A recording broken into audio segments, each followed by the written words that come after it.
Alô, bom dia, você está no canal Professor Belém nesta terça-feira, dia 9 de agosto de 2022, sejam todos bem-vindos. Meus amigos, a notícia hoje não poderia ser outra, ou melhor, as notícias hoje não poderiam ser outras. A primeira, internacional, é que os americanos estão chocados mais uma vez. Não bastasse a política desastrosa de Biden pelo mundo, há também agora a forte presença policial contra inimigos políticos do regime Biden. Já falo sobre isso. E a segunda notícia parece, ao que tudo indica, eu não estou muito inteirado ainda, foi a presença de um certo presidente da República e candidato também à presidência num país de terceiro mundo. Num podcast ontem chamado Flow, o candidato teve uma audiência de 500 mil pessoas enquanto participava da entrevista, do programa. E também parece que ao final dessa participação do candidato houve uma pesquisa de intenção de votos. Eu confesso, não estou sabendo muito dessa história, mas ao que tudo indica, a pesquisa foi surpreendente e muito diferente daquilo que tem sido revelado pelos institutos de pesquisa. Eu irei atrás dessa informação para, quem sabe, um dia, depois das eleições, poder falar sobre ela. Mas aconselho aos amigos que ainda não entenderam o que aconteceu, que procurem essa informação, se de fato houve mesmo uma pesquisa e o que esse candidato andou falando lá no Flow. Pois é, vale muito a pena, hein? Muito bem, meus amigos, vamos então à notícia internacional. Os americanos estão chocados, sim, porque ontem na Flórida, em Palm Beach, na residência e clube de Donald Trump, chamado Mar-a-Lago, 30 agentes do FBI entraram nos domicílios de Donald Trump atrás de 15 caixas de documentos secretos, que, segundo a presidente da Câmara atual, nesse momento, tomando o lugar de Nancy Pelosi interinamente, Trump tinha levado criminosamente para casa, ao invés de deixar esses documentos, essas caixas no Arquivo Nacional, ou no Arquivo da Casa Branca. Bem, acontece que isso não é verdade. Donald Trump ficou 4 anos no poder, recebeu muitos presentes, teve muitos contatos internacionais, evidentemente, e ao sair da Casa Branca, levou tudo que lhe pertencia e tudo que ganhou como presidente, o que é praxe em todo e qualquer governo, não é mesmo? Aqui, por exemplo, nós vimos caminhões de mudança levando os, digamos assim, regalos presidenciais de um certo governo aí há um tempo atrás. Pois é, Donald Trump fez o mesmo. Só que os documentos secretos dos Estados Unidos foram, sim, enviados para o Arquivo Nacional, de Controle Nacional. Só que, como Donald Trump é um inimigo político deste governo, e parece que esse governo terá uma derrota fragorosa nas urnas, toda e qualquer incomodação ou perturbação a Donald Trump é justificável. Bem, alegou-se para essa busca que Donald Trump teria levado documentos importantes. O que de fato aconteceu foi que os arquivistas, ao conferirem os documentos deixados por Donald Trump, viram lá que muitos eram classificados e, portanto, foram atrás das cópias que Donald Trump eventualmente levou para casa. Só que isso já acontece há um bom tempo e Donald Trump entregou, sim, para o governo, para o Departamento de Justiça, todos os documentos classificados que ele tinha em seu poder. Mas parece que isso não bastou. Ontem, 30 agentes do FBI foram novamente dar uma batida na casa de Donald Trump. Digo novamente porque isso já havia acontecido não com a força de ontem, mas federais já haviam buscado documentos que Donald Trump se ofereceu tranquilamente em entregar aos federais. Ontem a coisa foi bem diferente. Eles foram com um mandado de busca e apreensão e reviraram, parece, todo o quartinho lá de Donald Trump e abriram o cofre, inclusive. e nada encontraram. Pois é. Bem, as agências internacionais de notícias estão dizendo hoje que a busca começou na manhã de segunda-feira e os agentes do FBI pareciam estar focados na área do clube onde estão localizados os escritórios e aposentos pessoais de Donald Trump, disse uma pessoa familiarizada com o assunto à CNN. Vários funcionários da Casa Branca, no entanto, disseram que o mesmo veículo que a busca não foi disseram à CNN que a busca não foi notificada e que o presidente Joe Biden não estava ciente disso. Claro que não, evidente que não. Separadamente, fontes policiais disseram à ABC News que as atividades do FBI no complexo de Trump foram autorizadas pelo tribunal. Um alto funcionário, informado sobre os eventos, disse que o serviço secreto só foi notificado pelo FBI pouco antes da chegada dos agentes a Mar-a-Lago. O serviço secreto validou o mandado de busca e facilitou a entrada na residência, de acordo com uma ordem judicial, segundo o funcionário de Trump. O ex-presidente não estava presente durante a operação. Ele estava em Nova York, na Trump Tower, naquele momento. Bem, diz aqui o RT News que a busca do FBI em Mar-a-Lago ocorreu quando Trump pondera uma terceira candidatura à presidência. Em comunicado, o magnata denunciou a operação como aparelhamento do sistema de justiça e um esforço para impedi-lo de concorrer à presidência novamente em 2024.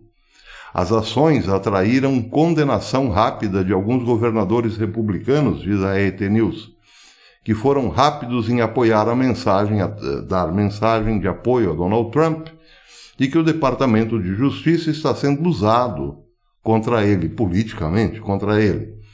Criticaram também o mau desempenho do sistema judiciário norte-americano na hora de investigar pessoas ligadas ao atual governo, como Hillary Clinton e o filho de Biden, Hunter, aquele do laptop do inferno, né, como dizem por aí. A governadora de Dakota do Sul, Kristi Noem, uma forte aliada de Trump, descreveu a busca como uma instrumentalização política sem precedentes do Departamento de Justiça. Ela disse: usar o sistema de justiça criminal dessa maneira é anti-americano.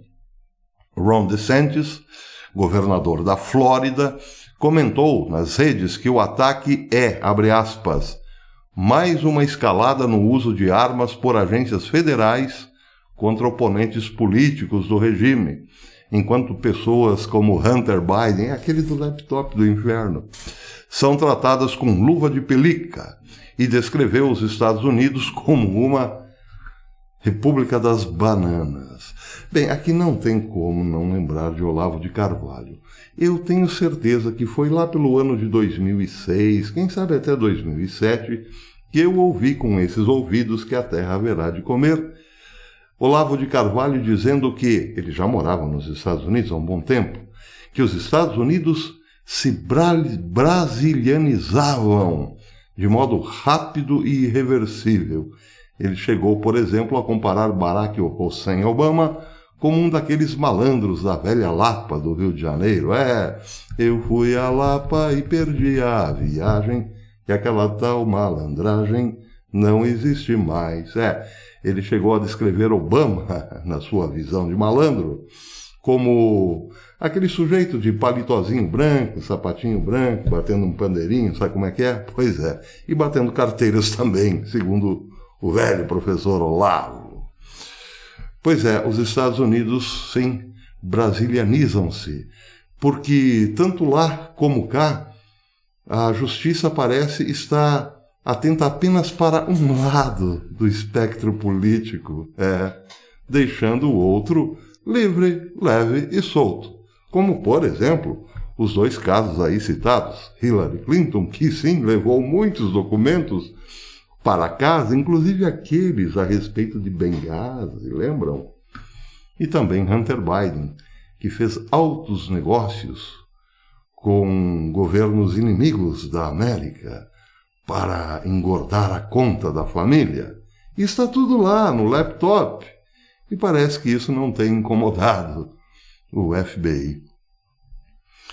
O Red State também comentou o assunto. Aliás, muita gente está comentando o assunto, mas diz o Red State o seguinte: longe de suas promessas de provar alguma grande conspiração envolvendo o 6 de janeiro, parece que os democratas, usando o poder do aparato federal de aplicação da lei do país, estão tentando derrubar Donald Trump com a aplicação seletiva de disposições que seriam normalmente tratadas como processos civis, só que estão usando, parece, o aparato criminal para derrotar o possível presidente na próxima eleição presidencial, claro, mas também derrotar o líder dos republicanos agora, já para essa eleição de meio de mandato.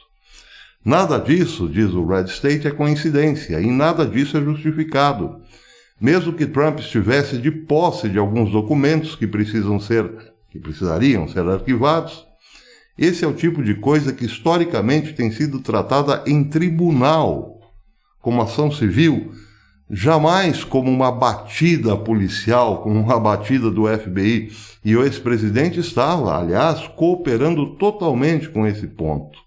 Enquanto isso, diz o Red State, Hunter Biden foi implicado em vários crimes federais e sua casa, claro, não foi invadida. Foi comprovado que Hillary Clinton reteve ilegalmente informações classificadas em seu servidor privado e sua casa também nunca foi invadida.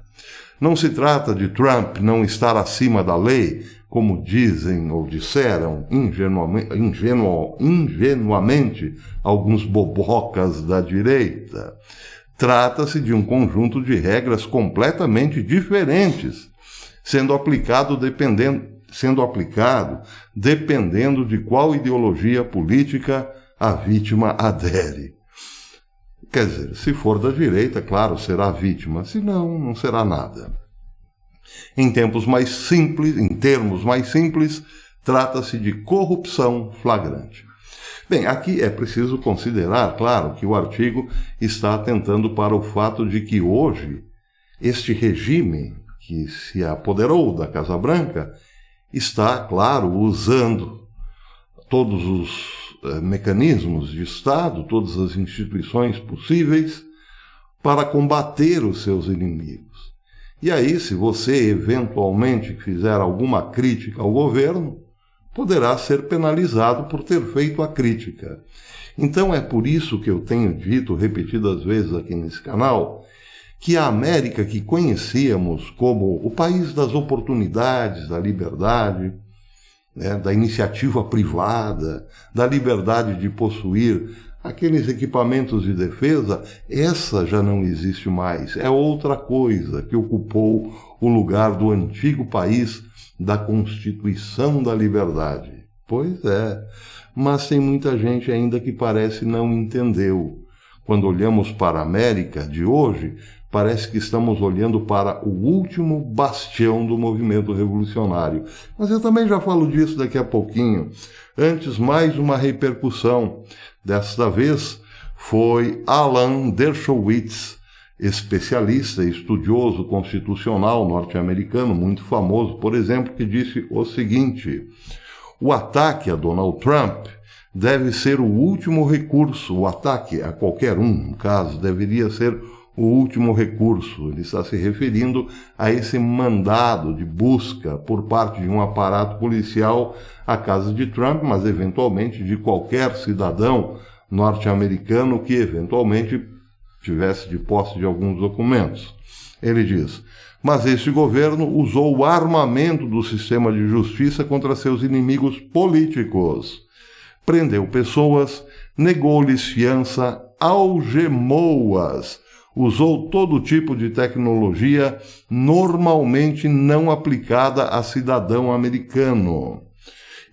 Só espero que este ataque tenha justificativa. Se não tiver a justificativa, os materiais apreendidos serão suprimidos. Isso é impróprio e isso é má conduta, disse Dershowitz. Se eles não tivessem mais nenhuma justificativa, teríamos que considerar um ato ilegal.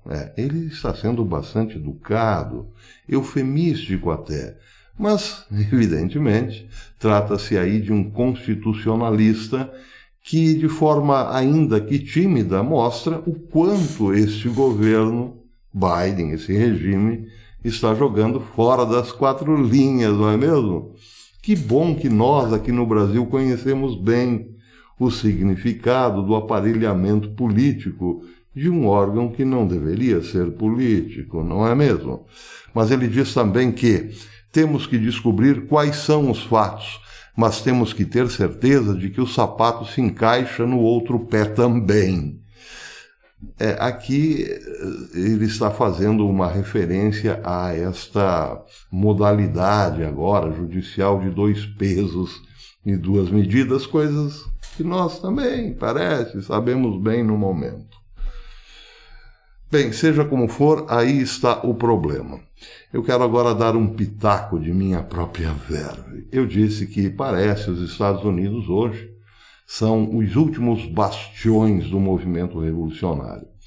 Bem, acontece que o movimento revolucionário hoje não tem mais nenhuma, digamos, forma de convencimento que não tenha sido usada no passado.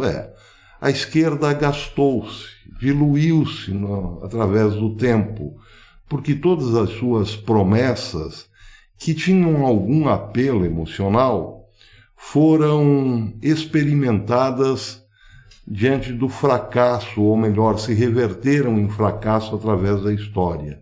E parece que já ninguém acredita mais nas velhas lorotas da esquerda. O movimento revolucionário, que tem mais ou menos aí 200 anos, tem se renovado sempre com o discurso de que faltou alguma coisinha na revolução passada, mas na próxima nós acertaremos. É aquela história de colocar uma cenoura na frente do burro. Olha, falta bem pouquinho, falta só um passo para chegarmos ao paraíso.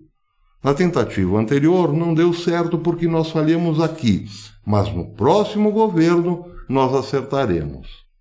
Nós mesmos temos experiência quando, por exemplo, alguém que concorria à presidência da República no passado, não muito distante, dizia que uma vez chegando ao poder, governaria com o povo humilde e com os trabalhadores do país. Só que o que se viu foi que este candidato, que chegou sim ao poder, governou com banqueiros e empreiteiras, não é mesmo? Deixando até mesmo os invasores de terra a verem navios, porque, uma vez que nunca ganharam nada daquele governo socialista, mantiveram-se como joguetes políticos para pressionar, invadir terras, enfim, sabe como é que é. Serviram sempre, evidentemente, como manobra, como buchas de canhão, para usar uma linguagem simples. Precisou vir um candidato conservador para dar títulos de terra a ex-invasores, não é mesmo? Reforma agrária não se faz com o gogó. Então todas essas coisas desgastaram o discurso da esquerda. Ele já não tem mais sentido. O movimento revolucionário não consegue mais colar as suas mentiras. E aí o que acontece? Bem, o que acontece é que resta para manter-se no poder apenas o uso da força e, eventualmente, da fraude. É o que está acontecendo lá na América. Outra razão para essa perseguição a Donald Trump. Donald Trump passará.